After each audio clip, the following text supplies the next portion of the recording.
পাকিস্তানে বাংলাদেশের টেস্ট এটা নিয়ে কি আমরা কথা বলতে পারি কিনা, যে আসলে গত 23 বছর ধরেই বাংলাদেশ 3বার পাকিস্তানে যাচ্ছে এই নিয়ে। খুব বেশি যে যাওয়ার সুযোগ হয়েছে, খেলার সুযোগ হয়েছে টেস্ট ক্রিকেট অন্তত তা নয়। কতটুকু সম্ভাবনা দেখছেন আপনি পার্সোনালি? অবশ্যই বাংলাদেশ পাকিস্তান টেস্ট নিয়ে কথা বলতে হয়, কারণ এই মুহূর্তে বাংলাদেশ দলের আসলে একদম রিসেন্ট অ্যাসাইনমেন্টে এটা। এই দল গিয়েছে সেখানে আসলে 13 তারিখ থেকে তারা খেলাটা শুরু করবে, এবং চলমান যে পরিস্থিতি বাংলাদেশের ছিল সেই স্থবিরতা কাটিয়ে, যেটার প্রভাব আসলে পুরো দেশে পড়েছে, দেশের সব সেক্টরে পড়েছে, তো স্বাভাবিকভাবেই বাংলাদেশের স্পোর্টস সেক্টর এবং ক্রিকেট সেক্টর স্পেশালি পড়েছে।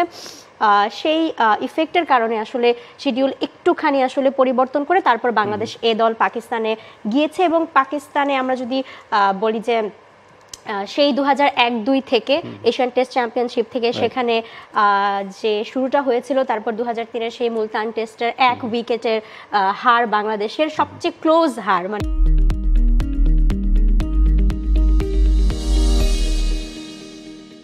বাংলাদেশ এবং পাকিস্তানের স্ট্যাটটা যদি আমরা দেখতে যাই তাহলে দেখা যাবে যে মানে আসলে টেস্টে 13 বার তারা মুখোমুখি হয়েছিল এবং সেখানে একটা ম্যাচ আসলে ড্র হয়েছিল এবং সেখানে কোনো ম্যাচ এবং ক্লোজ মানে হারা ছিল ওই 1 উইকেটের। তাও অনেক বলা হয় যে আসলে ভুলবশত হার, অনেকেই বলে থাকেন।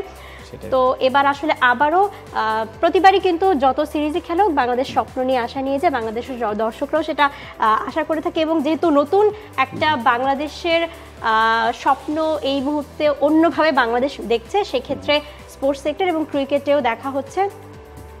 সো বাংলাদেশ আসলে যাচ্ছে, আমরা যদি রাফি একটু এলাবোরেটলি জানি যে বাংলাদেশের টেস্ট ইতিহাসটা পাকিস্তানে, যেমনটা আপনি বলছিলেন এশিয়ান টেস্ট চ্যাম্পিয়নশিপ খেলতে 2001 সালে প্রথমবার বাংলাদেশ খেলতে গিয়েছিল। মুলতানে খেলাটা হয়েছিল, পাকিস্তান ইনিংস এবং 264 রানে জিতে নিয়েছিল। দানিশ কানেরিয়া সেই ম্যাচে 12টা উইকেট নিয়েছিলেন। বাংলাদেশের মধ্যে একমাত্র হাবিবুল বাশার 50 করতে পেরেছিলেন।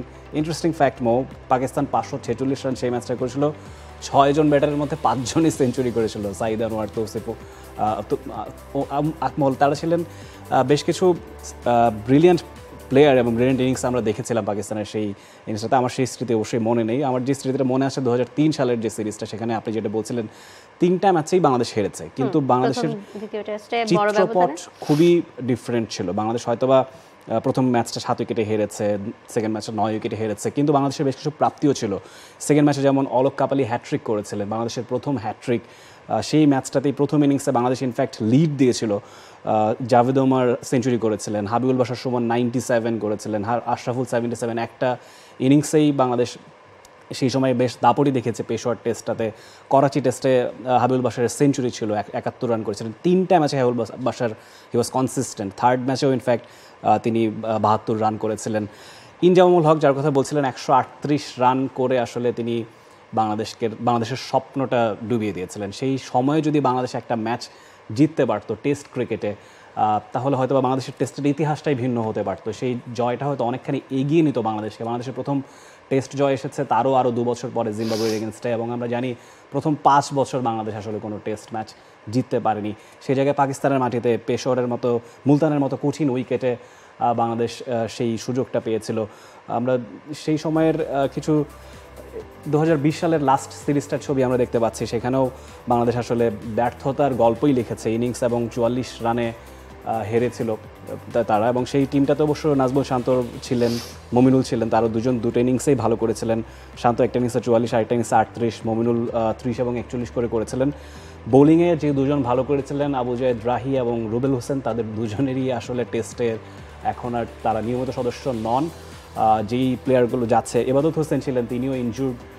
এক্সপিরিয়েন্সের বিচারে বোলাররা খানিকটা ভুগবে, স্পেশালি পেসার, ইয়াং পেসার যারা যাচ্ছেন, তাদের জন্য একটা নতুন এক্সপিরিয়েন্স। ওভারঅল আসলে কি মনে হচ্ছে আপনার কাছে, যে ইতিহাস তো আসলে বাংলাদেশের পক্ষে কথা বলছে না, তবুও আশা কি আদৌ দেখার সুযোগ আছে কিনা বাংলাদেশে? ওই যে বললাম যে আসলে নতুন করে স্বপ্ন দেখতে হবে, নতুন করে আসলে ভাবতে হবে। এবং বাংলাদেশ ক্রিকেটে এই মুহূর্তে যেহেতু আসলে অনেকগুলো পরিবর্তনের আশা করা হচ্ছে, আমরা পুরনো ছবিগুলো আসলে দেখতে পাচ্ছি, সেই টেস্টের যেটা এতক্ষণ আসলে রাফি জানাচ্ছিলেন হিস্ট্রি। সো বর্তমানের দিকে যদি আসলে আসি যে কি হতে পারে, কতখানি সুযোগ বাংলাদেশ দলের আসলে এবার থাকতে পারে, বাংলাদেশ দল মানসিকভাবে অনেকটি আসলে দোলাচলের মধ্য দিয়ে যাচ্ছে।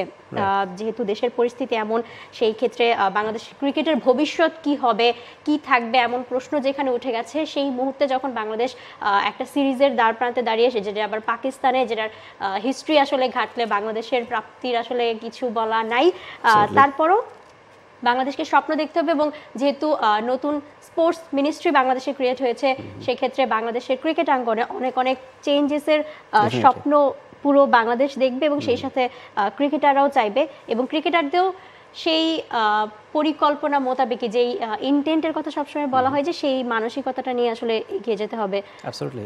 দেখুন 2003 সালে 20 বছর আগে বাংলাদেশের টেস্ট ইনফ্রাস্ট্রাকচার মনে হয় যে এখনও চেয়ে বেটার ছিল, কারণ সেই সিরিজটাতে 2003 সালে হাবিবুল বাশার সুমন তিনি 379 রান করেছিলেন, মোহাম্মদ রফিক তিনি 17 উইকেট নিয়েছিলেন, হায়েস্ট সবচেয়ে বেশি রান হাবিবুল বাশার সুমনের, সবচেয়ে বেশি উইকেট মোহাম্মদ রফিকের। পাকিস্তানের মাটিতে খেলাটা হচ্ছে, পাকিস্তান সেখানে ডমিনেট করে সব দুটো ম্যাচ জিতেছে। 3 নম্বর ম্যাচটাতে ফাইট হয়েছিল, দানিশ কানেরিয়ার কথা বলতে হচ্ছে, তিনি ভালো বোলিং করেছিলেন আগের সিরিজটাতে। এবং রশিদ লতিফ পাকিস্তানের ক্যাপ্টেন, যার ছবি আমরা দেখতে পাচ্ছি স্ক্রিনে ইনজামামুল হকের সঙ্গে, তিনি একটা ক্যাচ আমার মনে আছে স্পষ্ট, সেইটা নিয়ে প্রচুর বিতর্ক হয়েছিল। অলকাপ আলী সেই ক্যাচটা ধরে তিনি 360 ডিগ্রি ঘুরে মাটিতে বলটা পড়ে গেছিল, আবার লুফে নিয়ে তিনি আবেদন জানান এবং আউট দিয়ে দেওয়া হলো। এবং সেই কারণে অনেকখানি খুব সম্ভবত অ্যাবসলিউটলি সব মিলিয়ে আসলে দেখুন পাকিস্তানে বাংলাদেশের লাকও অনেকাংশে ফেভার করেনি। খালেদ মাহমুদ সুজনের সেই কান্না ভেজা চোখটার কথা মনে পড়ছে, যে আসলে শুধু কি হতাশার চিত্র, খালেদ মাহমুদ সুজনের এই ইমোশনাল হওয়া কি শুধু আসলে ম্যাচ হেরে যাওয়া? আসলে আমার মনে হয় না। তিনি হয়তো বা আসলে বাংলাদেশের ভবিষ্যৎটা দেখতে পাচ্ছিলেন, যে আসলে বাংলাদেশকে সাফার করতে হবে ইন লং রান, সেই ব্যাপারটা তিনি দেখতে পাচ্ছিলেন। সেই জায়গাটা আসলে বাস্তবেও তার ব্যত্যয় ঘটেনি। বাংলাদেশ আসলে টেস্টে ওভারঅল আমরা জানি আসলে সাদা পোশাকে আমাদের ব্যর্থতার ইতিবৃত্ত। For more updates, subscribe to our YouTube channel and click on the bell icon. Follow us on Facebook and Instagram. Download T-Sports app to enjoy exciting games and highlights. Visit tsports.com.